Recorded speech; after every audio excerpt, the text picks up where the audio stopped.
Assalamualaikum warahmatullahi wabarakatuh.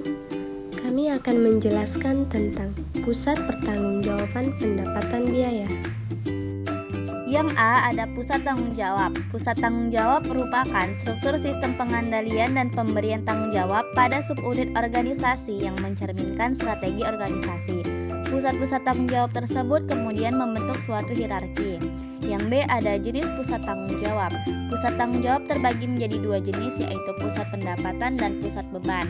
Nah, di pusat beban ini terbagi lagi menjadi dua. Yang pertama ada pusat beban teknik dan pusat beban kebijakan.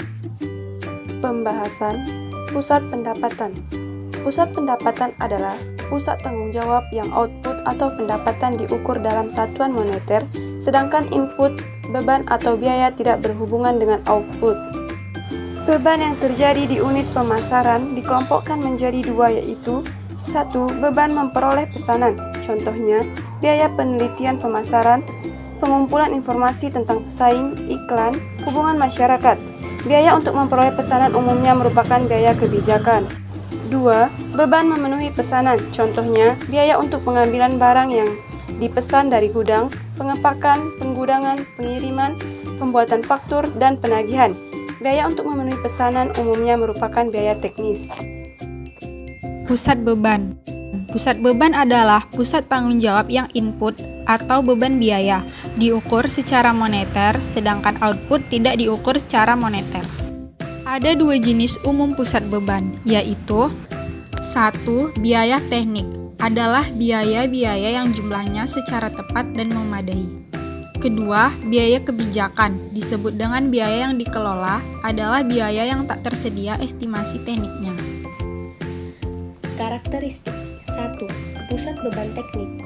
Karakteristik pusat beban teknik ditunjukkan dalam tampilan berikut. 1. Inputnya diukur secara moneter. 2. Outputnya diukur secara fisik. 3. Jumlah moneter optimum dan kuantitas input yang dibutuhkan untuk memproduksi satu unit output dapat ditentukan. Dan yang kedua, pusat beban kebijakan. Karakteristik pusat beban kebijakan ditunjukkan dalam tampilan berikut.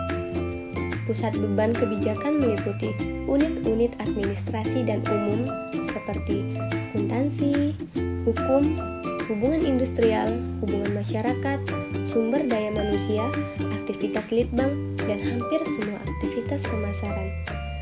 Output dari pusat beban kebijakan tidak bisa diukur secara moneter.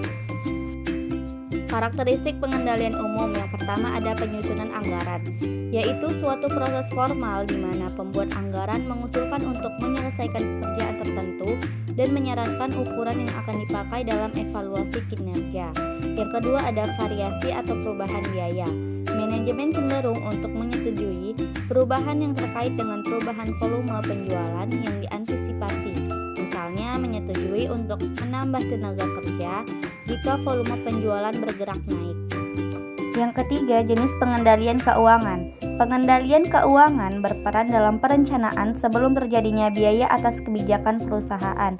Dan yang terakhir ada pengukuran kinerja, merupakan suatu alat ukur untuk mengevaluasi efisiensi dari seorang manajer. Sekian video pembelajaran dari kami, semoga bermanfaat ya teman-teman. Assalamualaikum warahmatullahi wabarakatuh.